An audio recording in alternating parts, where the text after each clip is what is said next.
I've been running the link trading mentorship for a fair while now. I've noticed there's a difference between the people who get payout and the people who don't get payout. In the group, I've tallied up some payouts that I've seen, and it's been well over $300,000 from the mentorship members. It's clear to me that there is a difference between the people who do get paid versus the people who don't get paid.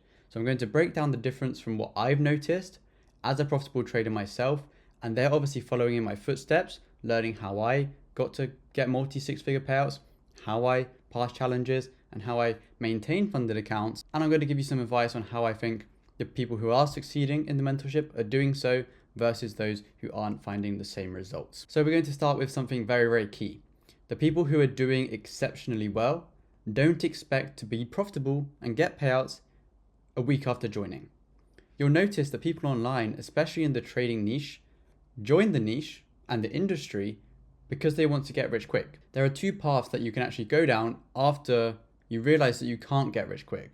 The first path is you go online, you call trading a scam, you call the person's course you bought a scammer, and then you quit trading. The second route is you realize you have to put in the work. It's not going to be handed on a plate in front of you, and you have to develop a strategy for yourself that works around your lifestyle too. So the strategy that I teach is obviously tailored towards my lifestyle. I give you all the blueprints on how I create that strategy, how I backtest that strategy, how I live trade that strategy, and then break down after the live trades. But if you just try and blindly copy me and trade without testing, then how are you going to see exactly what I see? How are you going to make the same management decisions if you haven't tested it based on how you want to trade, the times you want to trade, the pairs you want to trade? Do you want to trade news? Do you want to trail your stop loss? These are all things that you develop individually to make it your own strategy. So I don't want you to be trading the Bulls FX strategy. I want to show you how I've done it, the confluences I use, and then you develop your own strategy as a result of that to become an independent trader. And the best traders in the group are usually focused on improving themselves in this manner. Obviously, they'll ask me questions. Obviously, they'll take a large chunk of my strategy, and this is completely okay. If I was looking to learn how to play tennis or how to play chess, I wouldn't just go in and get a course or get a mentor to teach me and then disregard everything he's taught me because I don't want to play like him. That would be very, very stupid. So I often think that buying a course in the trading industry is just like sports. A lot of the aspects of learning and becoming the best in sports are exactly the same in trading.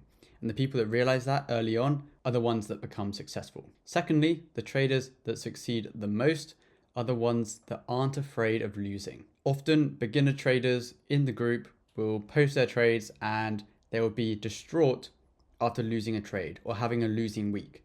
But they need to realize that everything they see online is usually tailored towards trying to sell them something, trying to give them the fake side of trading, which shows no losses. But I try to show losses. I try to show the realistic side of trading. If you are a subscriber of this channel or my main Forex channel, you guys will know exactly what I mean by that. I show the wins and the losses. I'm very transparent with it. But the traders that have come from the side of the industry that are not seeing that sort of content expect to win every single week, expect to win every single month. But what I'm here to tell you is that is not the likely outcome of your trading. Yes, you can win and have very, very good periods. You could win 10 months of the year. But if you can't deal with those 2 months that you're losing in that year, then those first 10 months become completely irrelevant. If you can't manage your losses, you can't manage your wins. The losses over time will eat away the profits from those good months because you can't manage your emotions during the bad months.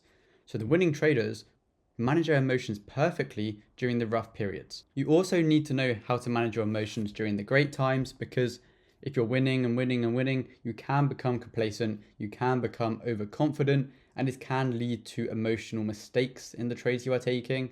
But it is more common that you're going to make mistakes when you are losing.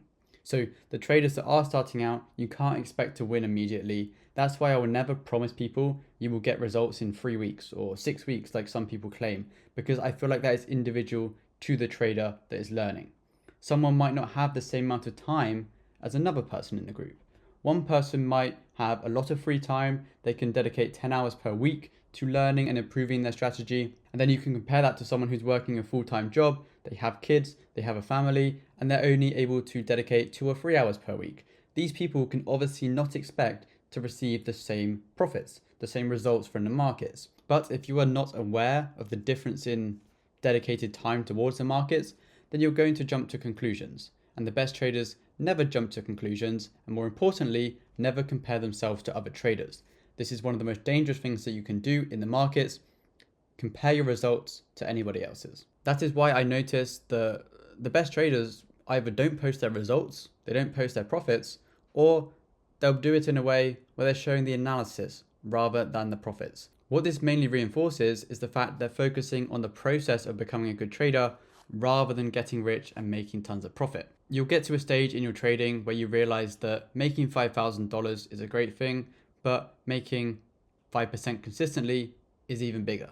Because if you're able to make consistent profits, the only thing then that is holding you back is scalability.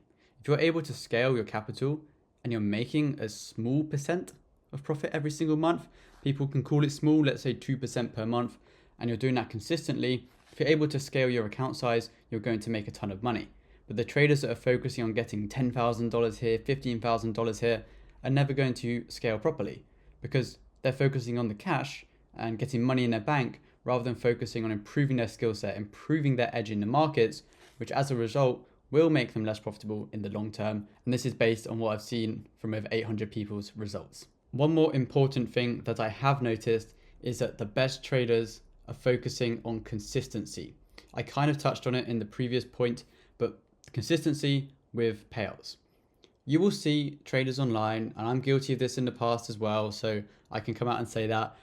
I thought that if you get one big payout, then you're the best trader in the world. If you're on the top of the prop firm leaderboards, you're the best trader in the world. I've been on the leaderboards, I've been number 1, I've been number 2, I've been number 7, but what really matters is consistent payouts.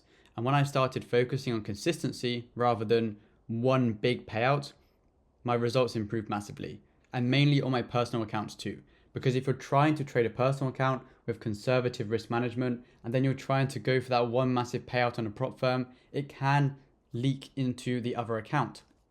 And it's never usually the conservative trading that leaks into the gambler style trading. It's always the other way around. So if you are practicing the same sort of risk management on both your accounts, you are trading with, let's say, low risk or conservative risk, depending on the account you are trading, then it can help you in the long term. But trying to focus on getting one big payout and saying you got a 100k payout, a 50k payout, a 30k payout, in my opinion, is less impressive than someone who's done that 50k with 10 5k payouts, but it is consistent. Again, consistency always wins in the long term, unless you are making an obscene amount of money like 500k from one payout, then I guess you probably are going to be quite profitable in the long term anyway from getting a massive payout like that. So if you enjoyed this video, be sure to check out this video here. It is recommended to you by YouTube and it thinks that is the video you're going to want to watch next from me. And I'll catch you guys in the next one.